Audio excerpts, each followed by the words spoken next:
প্রতি বছর রমজান এলেই নিউ ইয়র্কের দৃশ্যপট বদলে যায় পুরোপুরি। নিউ ইয়র্ক নগরীতে বাংলাদেশি কমিটির পরিচালিত মসজিদগুলোতে রমজান মাসে মুসাফির ও কর্মজীবী মানুষের জন্য ইফতারের আয়োজন করা হয়। বিভিন্ন প্রতিষ্ঠানের ও সচ্ছল মানুষের সহায়তায় মাস জুড়ে ইফতারের আয়োজন করেন মুসল্লিরা। প্রতিদিন 2 জন করে 30 রমজানের ইফতারের যোগান দিতে বাংলাদেশি মালিকানাধীন প্রতিষ্ঠান ও সচ্ছল মানুষ নাম লেখান। প্রতিদিন 2 থেকে 3 জন করে ইফতারের টাকা যোগান দিয়ে থাকেন।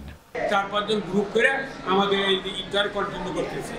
আর এইখানে আমাদের আরও আমরা চেষ্টা করতেছি, আমাদের ফিনারেল থেকে আরও সব কিছুর ব্যবস্থা আছে। আমরা ভবিষ্যতে বিবাহ সাথী সব কিছু যাতে আমাদের এই প্রতিষ্ঠান দিয়ে হতে পারে এবং আপনাদের সহযোগিতা দরকার। যারা আমি অনুরোধ করতেছি, যারা আপনারা লাইভ মেম্বার হন, আপনারা লাইভ মেম্বার হয়ে যান এবং ইয়ারলি মেম্বার হয়ে যান। কারণ আপনাদের লাইভ মেম্বার হলে আমাদের পর্যায়ে আছে না প্রায় 1.1 মিলিয়নের মতো বাকি আছে, যেটা আমাদের পরিশোধ করতে হবে। তো সেই পরিশোধ করার জন্য আপনারা যদি লাইভ মেম্বার এবং ইয়ারলি মেম্বার এবং আপনাদের ডোনেশন আমাদের খুব জরুরি দরকার। আপনারা যতটুকু পারেন ইনশাআল্লাহ আমাদেরকে সহযোগিতা করবেন। আপনাদের কোঅপারেশন যত ভালো হবে আমরা তত আপনাদের ফ্যাসিলিটি দিতে পারবো ইনশাআল্লাহ।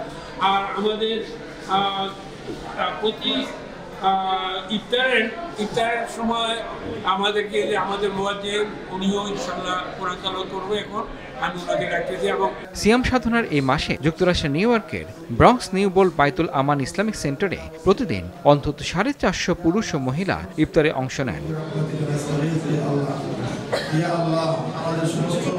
5 তলা বিশিষ্ট 10,000 স্কয়ার ফিটের এই মসজিদের বেসমেন্টে বিশাল হলে অনুষ্ঠিত ইফতারে মসজিদের পেশ ইমাম মাওলানা আজির উদ্দিন দোয়া ও মোনাজাত পরিচালনা করেন।